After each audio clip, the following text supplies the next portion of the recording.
کرے صدق اللہ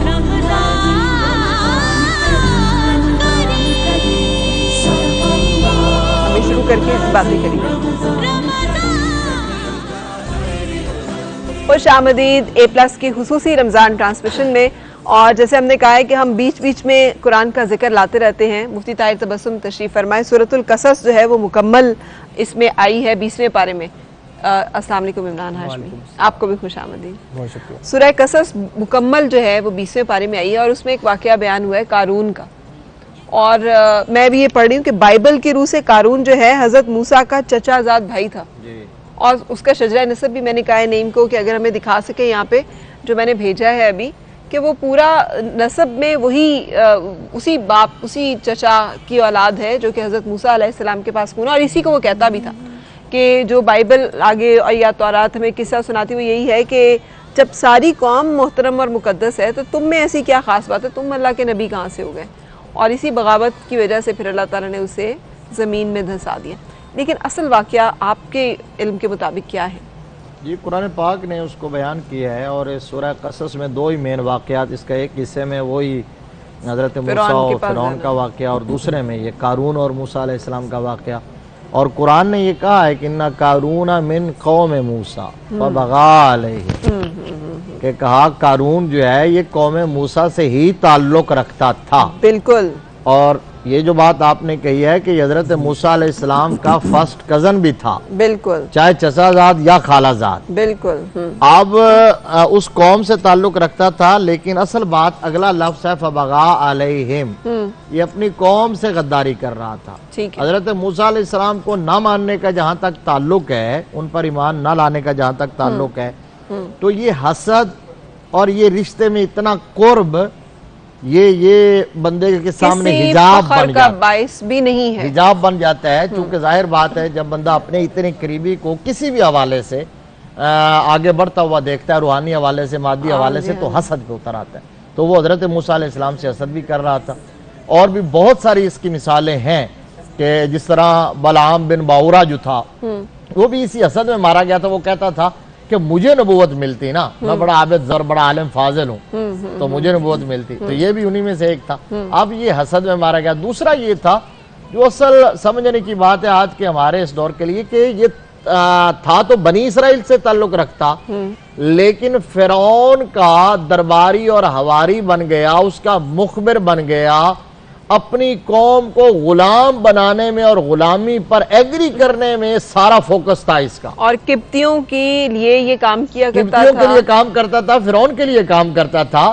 بنی اسرائیل کو یہ سمجھاتا تھا کہ فرعون کی غلامی میں تمہاری عافیت ہے. ٹھیک ہے, یعنی اس کا مطلب یہ ہے کہ ہر دور میں ایسے لوگ ہوتے ہیں جو قوموں کو غلامی پر مطمئن کرتے ہیں اور وہاں سے پیسہ کماتے ہیں اور درس دیتے ہیں.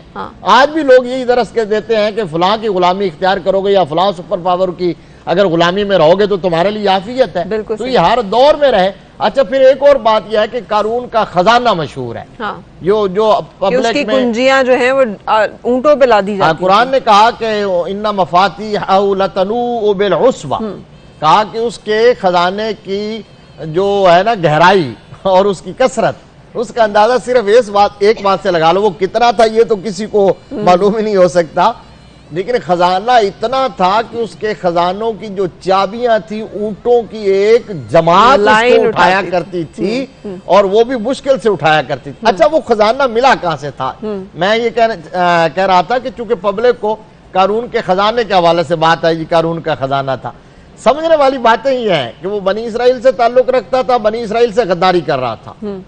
موسیٰ علیہ السلام کا قریبی عزیز تھا, ان کی نافرمانی کر رہا تھا. جو بنی اسرائیل کو غلام بنائے ہوئے تھا فرعون اور قبطی, ان کے ساتھ وفا کر رہا تھا. ٹھیک ہے, اور پھر یہ خزانہ بھی اس کو جو مل رہا تھا یہ کوئی محنت سے, مشقت سے, کمائی سے نہیں تھا. اگر محنت سے کمایا ہوا ہو تو کسی کو بھی کوئی اعتراض نہیں ہے, کوئی بھی کمائے اللہ کا جس پر فضل ہو. وہ غداری کر کے خزانہ کما رہا تھا, ادھر سے مخبری کرتا تھا, بنی اسرائیل کو مطمئن کرتا تھا, غلامی پر راضی کرتا تھا.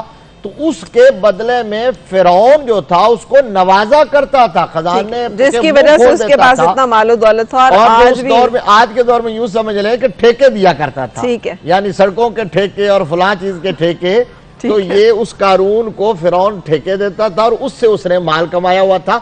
اور ایک واقعہ اس میں یہ بھی ہے, حضرت موسیٰ علیہ السلام کے ساتھ بغاوت میں اور دشمنی میں اس حد تک بڑھ گیا تھا. یہ بات بھی سمجھنے کی ہے کہ جب سوسائٹی میں جو کرمنل مائنڈ کے لوگ ہوتے ہیں ان سے کچھ بن نہ پائے نا, تو وہ پاک باز لوگوں پر الزام لگانے سے بھی دریغ اور گریز نہیں کرتے اور ہر طرح کا الزام لگاتے ہیں. اس بدبخت نے ایک عورت کو تیار کیا تھا حضرت موسیٰ علیہ السلام کی عفت اور عصمت پر حملہ کرنے کے لیے. اچھا. اور اس عورت کو پیسے دیا اور اس کو تیار کیا. حضرت موسیٰ علیہ السلام واز کر رہے تھے, جب واز کر رہے تھے اور واز بھی ہو رہا تھا کہ کوئی چوری کرے تو اس کی سزا یہ ہے, جھوٹ بولے تو اس کی سزا یہ ہے, تو یہ کھڑا ہو گیا مجمع میں سے اور کہنے لگا کہ جی یہ ہر ایک کے لیے قانون ہے یا کسی کے لیے کوئی استثناء بھی ہے؟ پیغمبر نے کہا جی ہر ایک کے لیے. تو کہا آپ کے لیے؟ کہا جی میرے لیے بھی ہے. تو کہا پھر یہ عورت تو آپ کے بارے میں کچھ کہہ رہی ہے کہ اس کو جو پریگننسی ہے وہ آپ کی وجہ سے ہے. اچھا. اب پیغمبر پر الزام لگا دیا. حضرت موسیٰ علیہ السلام چونکہ بے گناہ تھے اور پاک تھے تو اب پیغمبر کا جلال بھی پڑا تھا. اس سے پہلے کہ رب کی بارگاہ میں فریاد کرتے, اس عورت کی طرف دیکھا پیغمبرانہ نگاہ سے اور مخاطب کر کے کہا کہ میں تجھے قسم دے کے کہتا ہوں سچ بتاؤ کہ حقیقت حال کیا ہے. تو عورت تھر تھر کانپنے لگی اور اس نے مجمع عام میں سارا واقعہ سنا دیا اور کہا کہ یہ مجھے یہ تیار کر کے لایا اور میں نے جھوٹ بولا ہے اور یہ گناہ کسی اور کا ہے جو میں آپ کے ساتھ تھوپنا چاہ رہی تھی. یہ آپ اس سے اندازہ لگا لے نا, آج کے دور میں بڑے بڑے مقدس لوگوں پر یہ حملے ہوتے ہیں. تو پھر اللہ تبارک و تعالیٰ نے حضرت موسیٰ علیہ السلام کی بے گناہی بھی واضح کر دی اور اس کو پھر غرق کر دیا گیا. یہ جو گنتی جو ہے نا, میں اس میں سے پڑھنا چاہ رہی ہوں کہ یہاں پہ اس نے تحریک چلا دی تھی اور 250 لوگوں کو اپنے ساتھ ملا کر حضرت موسیٰ کے خلاف بغاوت, جس کی طرف مفتی صاحب ریفر کر رہے ہیں, اور پھر حضرت موسیٰ علیہ السلام نے دعا کی تھی اللہ تعالیٰ سے اور اس کے نتیجے میں اللہ تعالیٰ کا عذاب آیا تھا اور اس کو دھسا دیا گیا. اور یہ ایک قرآن پاک کی آیت مبارکہ ہے کہ وہ قیامت تک دھستا چلا جائے گا اس میں. سو یہ مختلف کتب کے حوالے سے.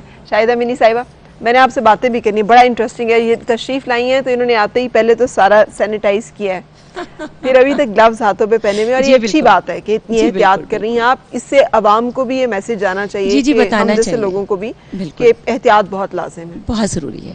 تو ایک کلام کی آپ سے فرمائش کریں گے, نعتیہ کلام اتنے خوبصورت, یہ آپ نے خود کمپوزیشنز اور خود تیار کیا؟ نہیں, جو میں نے حمدی باری تعالیٰ سب سے پہلے جو سٹارٹ کیا ہے وہ میں نے کمپوز کیا تھا. ٹھیک ہے. شروع میں عقیل روبی صاحب نے اس کو لکھا تھا. ٹھیک ہے. اور یہ میری کمپوزیشن نہیں ہے, یہ آپ اکثر سنتے ہوں گے اور سرپرائز ہے. یہ وہ لوری ہے جو اکثر مائیں جو ہیں وہ اپنے بچوں کو بھی تھپک تھپک کے اسی لوری کے ساتھ سلا رہے ہوتے ہیں. میں نے بھی اپنی ماں سے لوری کی اس میں سنا ہوا ہے کہ وہ لوری میں اس کو سنایا کرتی تھیں, اور بڑی خوبصورت. آپ نے بھی جو ہم پیش کیے جو نعت رسول مقبول تھی وہ بھی اسی طرح بہت ایک خوبصورت انداز اور کلام. اچھا, آپ بتا رہی تھیں کہ آپ کوئی 1.5 مہینے کے بعد نکلی ہیں گھر سے باہر. 16 مارچ سے لے کے ابھی تک دیکھیں 2 مہینے ہو گئے. 2 مہینے بنتے ہیں. اور کچھ بھی شاپنگ, خریداری, ملنا جلنا کسی اس کنڈیشن بھی میں شاپنگ کے لیے جاؤں؟ اچھا, مطلب اسٹاک میں ہوتا ہے سامان ویسے بھی, تو کہیں جانا تو ہوتا نہیں ہے, تو ضرورت تو نہیں ہے شاپنگ کی. اور اس ٹائم پر تو بالکل نہیں جانا چاہیے. آپ کو نہیں ہے کہ عید کے کپڑے بنوانے ہیں اور بڑے ہوئے ہیں, کوئی بات نہیں, جان سے بڑھ کر کوئی چیز نہیں ہے. سلامت رہیں گے, زندہ رہیں گے تو عیدیں دیکھتے رہیں گے نا. اگر زندہ نہیں ہوں گے تو عیدیں کہاں سے ہوں گی؟ یہ ہمیں دعا کرنی چاہیے کہ اللہ ہم سب کی, پورے پاکستان, پورے جہاں بھی مومنین ہیں, مسلمان ہیں, رسول پاک کی امت ہے, اللہ ان سب کو اس وبا سے, کرونا وائرس سے محفوظ نکالے اور اس کا خاتمہ کرتے. بس پوری دنیا سے یہ میں تو آپ کو یہ تو میں اس وقت جو کہہ رہی ہوں آپ یقین جانیے کہ اسپیشل تو یہ دعا دیکھیں, سب سے پہلے اپنا مذہب ہوتا ہے. ہاں جی بالکل, یہ اول اور آخر یہی ہے. شاید جی لیکن میں سب انسانوں کے لیے دعا کرتی ہوں. بالکل. اور جو دیکھیں ان انسانوں کے لیے, اس میں اگر کسی کو اچھا لگے یا برا لگے, جو رسول پاک کی مطلب جو رسول پاک سے, ان کی آل اولاد سے محبت نہیں رکھتا, میں اس کے لیے بالکل دعا نہیں کروں گی, چونکہ میں بغضی عورت نہیں ہوں. میں خدا سے تو جھوٹ نہیں بول سکتی نا, وہ تو سب دلوں کے راز جانتا ہے. میں ہر اس انسان کے لیے دعا کرتی ہوں جو رسول پاک اور ان کی آل اولاد کو ماننے والا ہے, اور وہ ایسے لوگ بھی ہیں جو ہندو مذہب میں بھی ہیں, جو بہت مانتے ہیں. ہاں جی. سکھ بھی بہت مانتے ہیں, کرسچنس بھی بہت مانتے ہیں. بہت سارے ایسے مذہب ہیں جو ماننے والے ہیں, اور جو مانتا ہے اس کے لیے دعا ہے. بالکل. اور جو نہیں مانتا یہ وہ اپنا ذمہ دار خود ہے. ہاں, یہ وائرس ایسا ہے کہ اگر دنیا کے کسی بھی حصے میں موجود رہا تو پوری دنیا کو اس کا خطرہ ہے. جب تک اس کی ویکسین نہیں نکل آتی ہم سب بیڈ تھریٹ ہیں. لیکن پتہ تو چل رہا ہے کہ اطلاع تو آ رہی ہے کہ ویکسین کہیں کہیں تیار ہو رہی ہے. اللہ کرے, یہی دعا ہے کہ کوئی بھی بنا لے, کہیں سے بھی بن جائے. لیکن اول یہی دعا ہے کہ اللہ کرے پاکستان سے اسٹارٹ ہو جائے, یہ کریڈٹ پاکستان کو جائے. بالکل. اچھا جی, بریک کے لیے رکنا ہے, اور بریک کے لیے رکنے کے ساتھ ساتھ ہم آپ کے سامنے آتے رہیں گے لائیو, اور آپ سے ملاقات کا سلسلہ رہے گا. اور ماہ رمضان کریم, رمضان کریم, صدق اللہ رمضان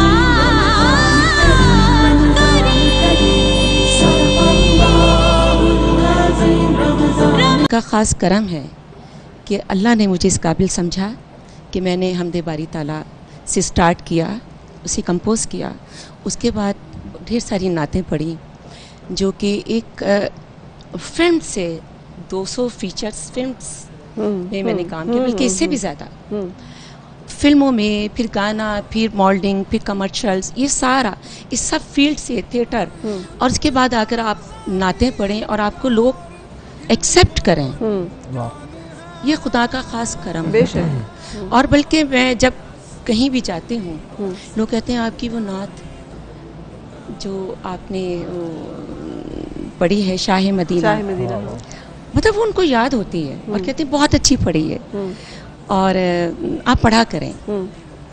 تو ورسٹائلٹی ہونی چاہیے, لیکن یہ کہ جب آپ دل سے کوئی بھی کام کرتے ہیں یہ عبادت ہے.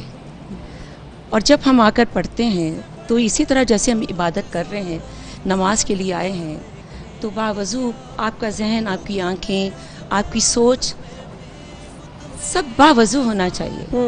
بالکل صحیح. اور خدا کا پھر کرم ہو جاتا ہے.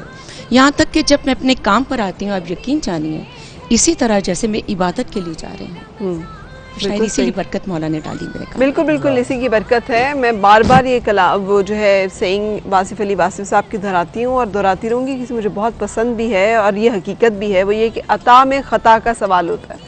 جو جس کو عطا ہو اس سے اسی کے بارے میں سوال ہوگا, اور اسی کے بارے میں ہماری اکاؤنٹیبلٹی ہوگی کہ ہم نے وہاں پہ کیا کیا. بالکل ایسا ہی. عمران ہاشمی بھی ہمارے ساتھ موجود ہیں, اور کچھ میرا خیال ہے کلام اس مناسبت سے بھی ہو جائے کہ کل ضرب لگی, آج کا دن جو ہے وہ جو زہر میں بجھی ہوئی تلوار کے ساتھ حملہ کیا گیا امیر المومنین کے اوپر, اور سید جسے کہتے ہیں ولایت کے اوپر, وہ اس کے مناسبت سے بھی کوئی کلام اگر آپ سنانا چاہیں. اس مناسبت سے کلام پیش کرنا چاہوں گا.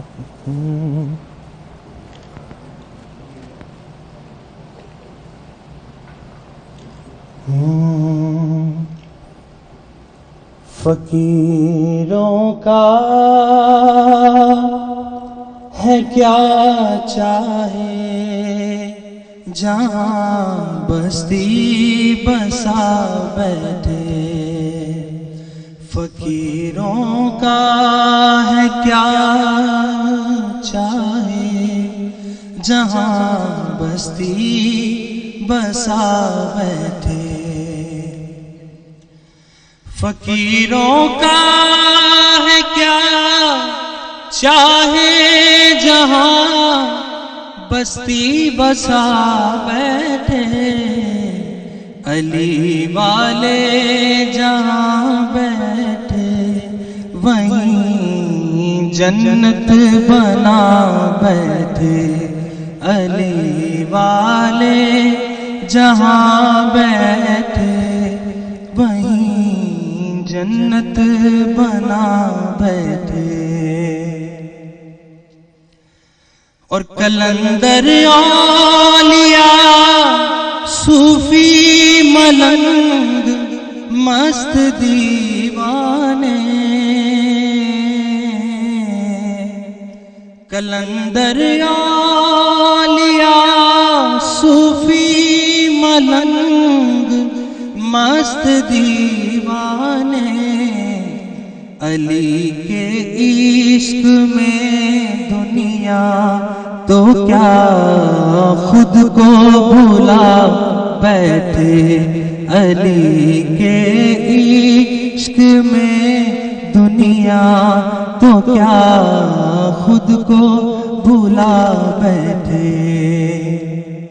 اور بہت خوبصورت شعر، یہ کون آیا کہ استقبال کو سب انبیاء اٹھے، یہ کون آیا کہ استقبال کو سب انبیاء اٹھے، نہ بیٹھے گا کوئی تب تک نہ جب تک فاطمہ بیٹھے، نہ بیٹھے گا کوئی تب تک نہ جب تک فاطمہ بیٹھے، علی والے جہاں بیٹھے وہیں جنت بنا بیٹھے۔ فرازے دار ہو مقتل ہو زندہ ہو کے صحرا ہو، فرازے دار ہو مقتل ہو زندہ ہو کے صحرا ہو، جہاں ذکر علی چھیڑا، جہاں ذکر علی چھیڑا وہیں دیوانے آ بیٹھے، جہاں ذکر علی چھیڑا وہیں دیوانے آ بیٹھے، علی والے جہاں بیٹھے، علی والے جہاں بیٹھے وہیں جنت بنا بیٹھے۔ بے شک بے شک۔ اور افطار کی جیسے جیسے نزدیک جاتی ہیں دعاؤں کی قبولیت کا وقت جو ہے ہمارا یقین کامل ہے، ہر وقت اللہ تعالیٰ دعائیں قبول کرتا ہے، لیکن روزہ دار کی دعا جو ہے وہ روزہ افطار کرنے سے پہلے زیادہ قبول ہوتی ہے، تو اپنی دعاؤں میں ہمیں بھی یاد رکھیے گا، اور ہماری دعائیں بھی آپ کے ساتھ ساتھ رب اغفر ورحم وانتا خیر الراحمین۔ بریک کے لیے رکنا ہے اور اس کے بعد پھر آپ سے ملاقات۔ باعث رحمت ماہ کامل میرا رمضان ہے، رمضان کریم رمضان کریم صدق اللہ رمضان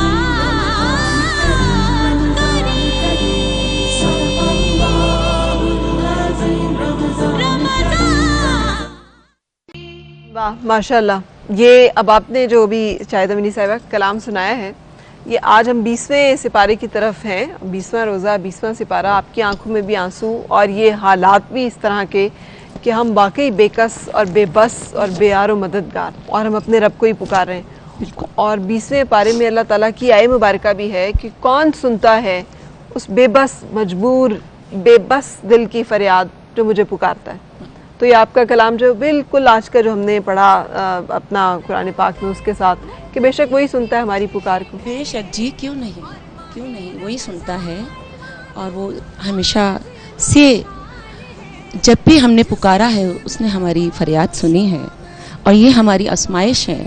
ہم گناہ گار ہیں، مولا کی ان کی آزمائش میں ہم پورا نہیں اتر سکتے، ہمیں بس مولا ہم سب کو معاف کرے، آمین آمین۔ سب کو معاف۔ تو اسی دعا کے ساتھ ہم اس وقت بریک کے لیے رکیں گے، اور بریک کے بعد پھر حاضر ہوں گے۔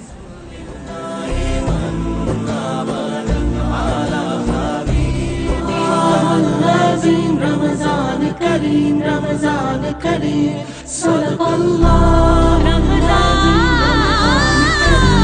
کریم صدق اللہ العظیم رمضان اللہ اکبر اللہ اکبر اللہ اکبر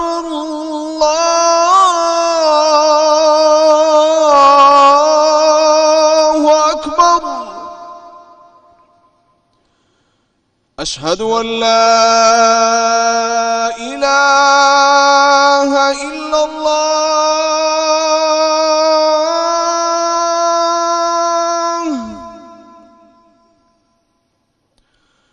أشهد أن لا إله إلا الله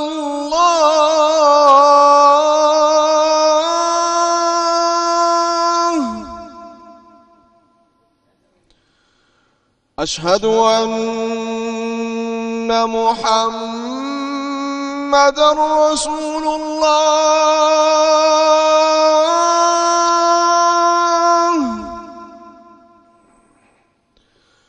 أشهد أن محمدًا رسول الله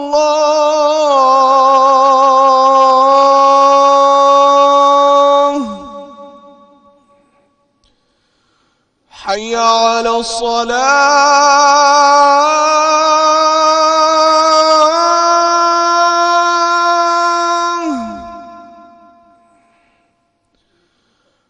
حي على الصلاة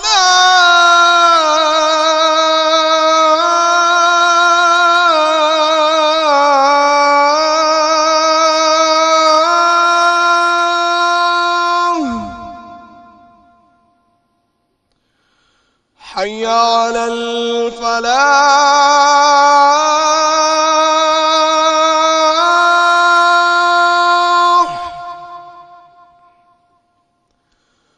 حي على الفلاح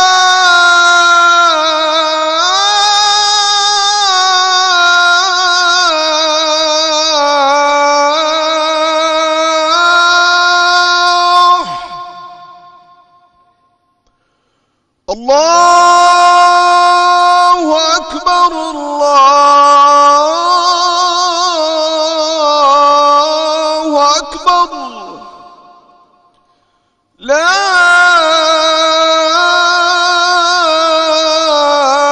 إله إلا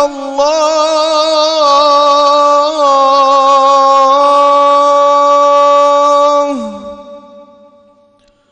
اللهم رب هذه الدعوة التامة والصلاة القائمة آت محمدا الوسيلة والفضيلة والدرجة الرفيعة وابعثه مقاما محمودا الذي وعدته وارزقنا شفاعته يوم القيامة إنك لا تخلف الميعاد. كريم رمضان كريم صدق الله رمضان كريم صدق الله العظيم رمضان A+